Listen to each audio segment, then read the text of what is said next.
Update. My girlfriend has opened up to me extensively about the abuse she suffered. Her stories are starting to contradict each other, and I'm starting to suspect something. Original post. I, 26 male, am currently in a 3-year relationship with a 24-year-old woman named Kathy. I'll spare you all the details about her personality, but I love her dearly. I fully intend to marry her when the time is right for both of us. On our first date, Kathy warned me that she had PTSD from past trauma. Some of the things that she has told me have been so devastating that they made me physically ill. As we talked and ate, she told me that she lost her virginity to her stepfather, forcing himself on her when she was asleep. I, a grown man, started crying in the middle of the restaurant. She assured me that she was in therapy and was working through her issues. As time has gone on, more and more details about her past have come up. I am incredibly happy that she is willing to share all of this with me because I want to support her. But there have been so many contradictions that I'm confused.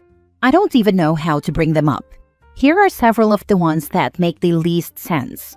She told me that her biological father kicked her so hard when she was 7 that it broke her wrist in 2 places.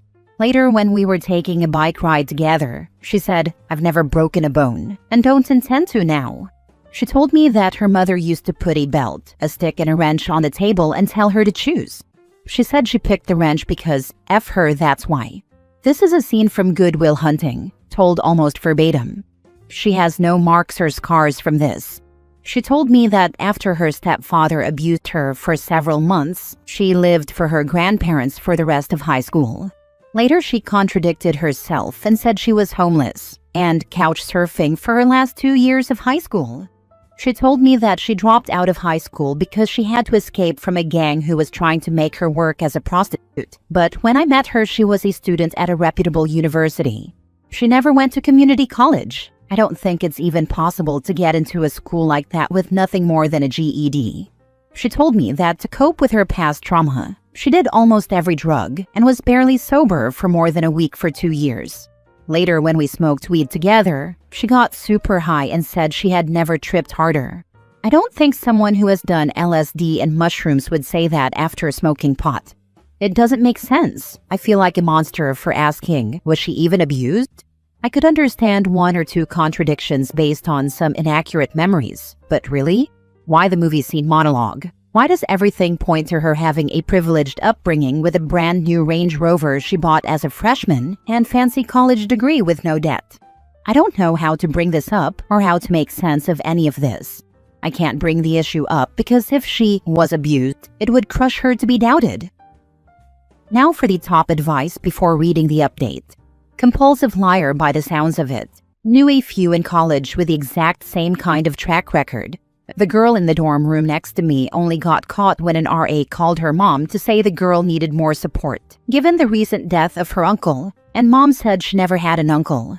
All of a sudden, about 20 stories started to unravel. I have suspected that she is a compulsive liar, but aside from the outlandish and self-contradicting abuse stories, I can't find anything that she has ever lied to me about. Maybe she hides her other lies better. Would it make sense for a compulsive liar to only lie when it comes to one subject? Yes, if it's core to the image of her she wants others to hold.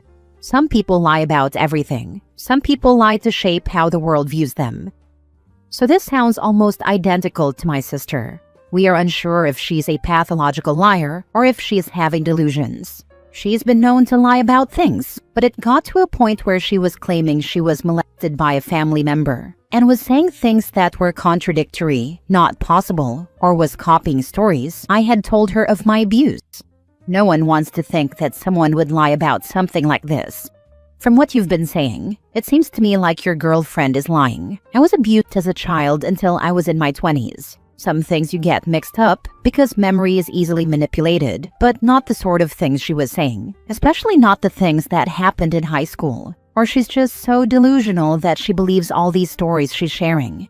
Confronting her in the moment and calling her out could help. I did that with my sister until the lies got more serious, but she's just going to search out people who enable her.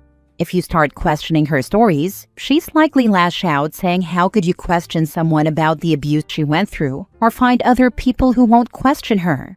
If she is willing to lie about this, or suffering from so much mental distress, she can convince herself these things happened. There are a lot more things that she's told you that aren't true. That's another possibility that concerns me. If she has bought into her delusion so deeply that she legitimately believes she was abused exactly as she describes, what even is the endgame in our relationship? This is going to sound screwed up, but I'm not interested in marrying a person who may one day be telling people I did something horrifying to her. Update. Hi again, everybody. A lot of people have expressed interest in an update to my situation, and since the situation is finally resolved, I figured I would take a minute to write out what happened. Admittedly, this actually ended last week, and spoiler alert, I spent the following several days moving out.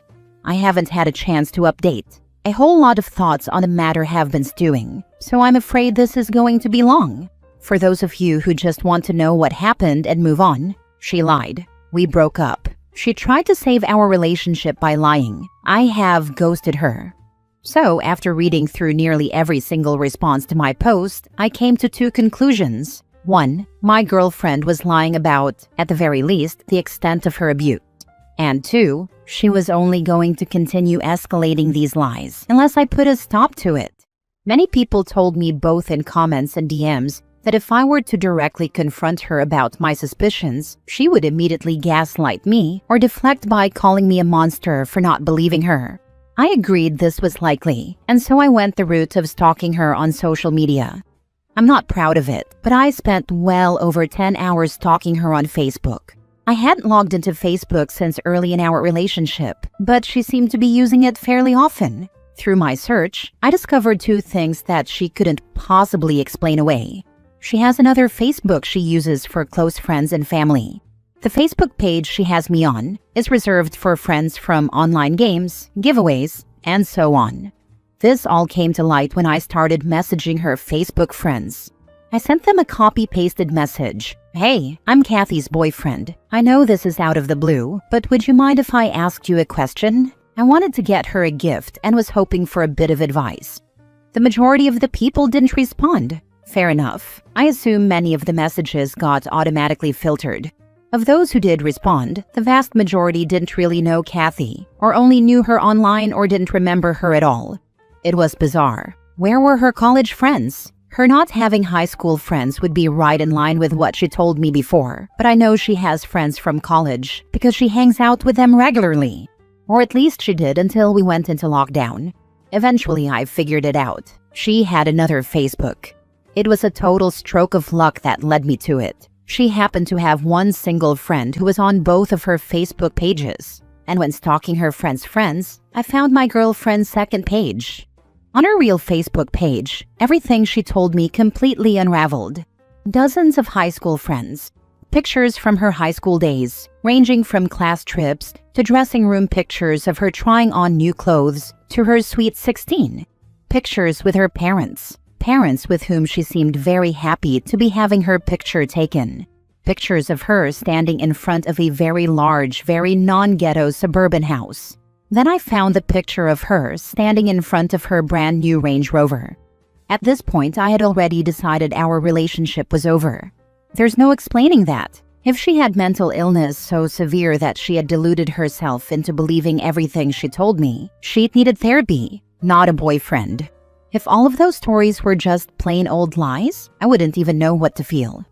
Taking advice from the last post, I decided to ask about the Range Rover. I wanted to expose her and figured it was an innocent enough topic to bring up out of the blue. She was sitting on the couch reading a magazine, and so I walked up and asked her about her car. I said it was really nice, and if she had inherited some money or something to be able to afford it. She gave me a long theatrical inhale and exhale. She then asked me to promise not to be shocked, but it was Pandora's box. Knowing that she was about to feed me another helping of BS, I told her I wanted to hear it anyway. She covered up the Range Rover purchase by telling me that when she was homeless, she was forced into prostitution by an abusive pimp.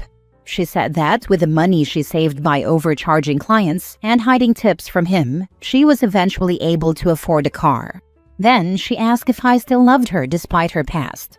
So that was the end of that. I called her a liar on the spot. Aside from everything else, what really ticked me off about this lie is street prostitutes don't make nearly enough money in tips to be able to buy an expensive car and pay for a college education. Then I told her that I saw her real Facebook. All of those pictures. For the first time in our relationship, she didn't have an explanation. I started my move out the next morning, the lease be damned, and finally was done with it in 3 days. She has frantically texted me saying she could explain and she was ready to tell me the truth.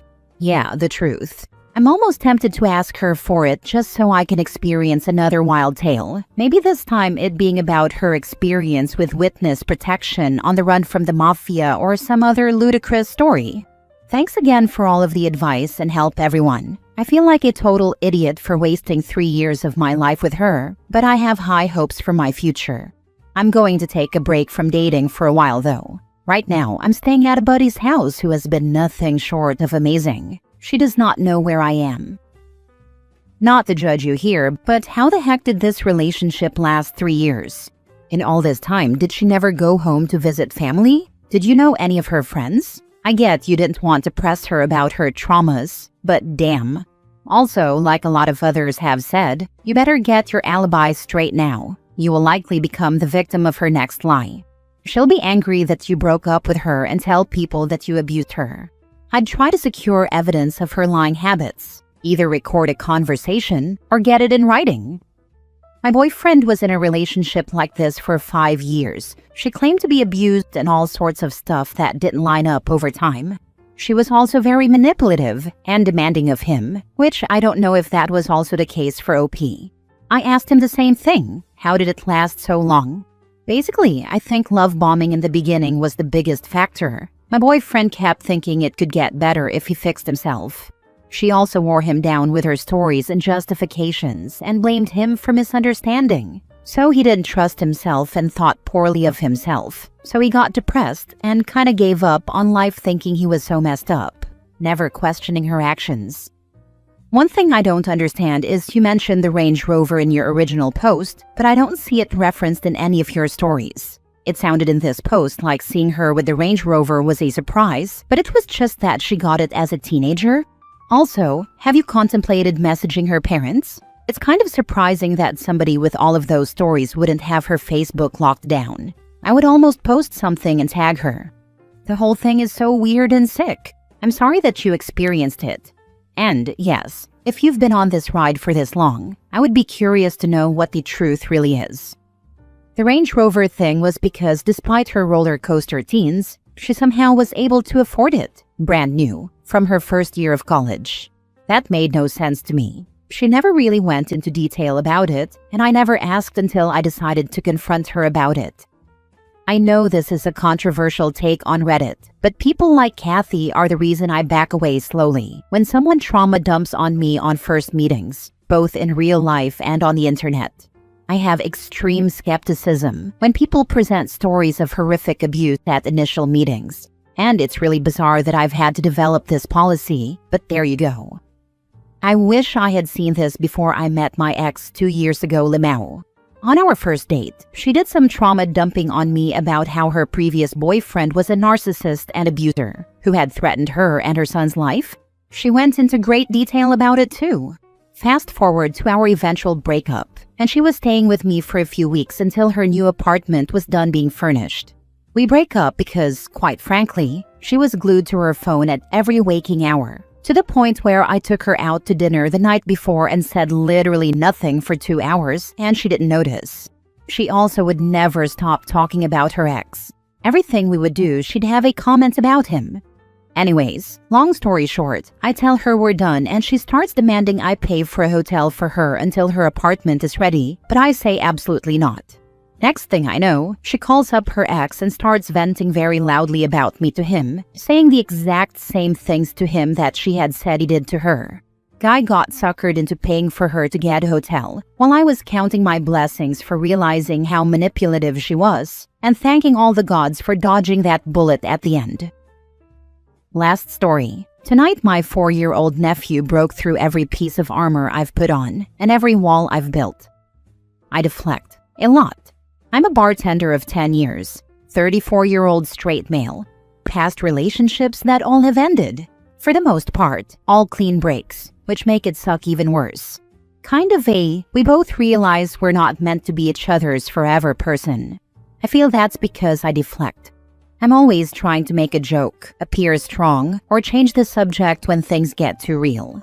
A lot of betrayal with friends and exes in my past, which is no excuse to quit living, but it built an excellent armor around my true self. I've been on a handful of first dates in the last 6 months. I'm an expert at coming up with reasons to not let the women I go on dates with in, if that makes sense. Keep it on the surface, while still being a gentleman and honest with where I am and my intentions. Casual fun dates. Tonight, my 4-year-old nephew was about to get in the car and go home with my sister and brother-in-law, but I was in the driveway, and he ran probably 25 yards, dead sprint, and I knelt down to his level, and he ran into my arms so hard it hit my soul. I couldn't let go of him. I got in my own car to drive home. We all met at my parents' house for my dad's birthday. I cried for the first 5 minutes of that drive, because that little kid cut through every part of me that I try to protect with pure, innocent, trusting love. All he knew was, that's my uncle, man. It was so beautiful. There wasn't anything expected in return. It was just his safe place. I wanted to stay in that moment for the rest of my life. I haven't been able to stop thinking about it, or about how I would go through hell and back for that kid. Man, this hit me right in the chest. Kids have a way of seeing through all the noise and going straight to the core of who we are. That kind of pure, unconditional love is rare, and when it shows up like that, it can break you open in the best way. You're clearly someone with a big heart, even if life has made you guard it a little tighter. That moment with your nephew wasn't just beautiful, it was real. And the fact that you felt it so deeply says everything about the kind of man you are beneath the armor. He sees it, and now maybe you're starting to see it too. Don't underestimate how much that kind of love can shift things. You deserve to feel safe being that open and soft, not just with him, but in the rest of your life too. Thank you. I rarely post on here, and to have such a heartfelt reply to a post that I already hesitated posting, just thank you. You're a kind soul, and please message me if there's anything on your mind that you need to vent about. Like it says in my post, I'm a bartender, which a lot of people think means therapist. Thank you, and I hope you have an incredible day.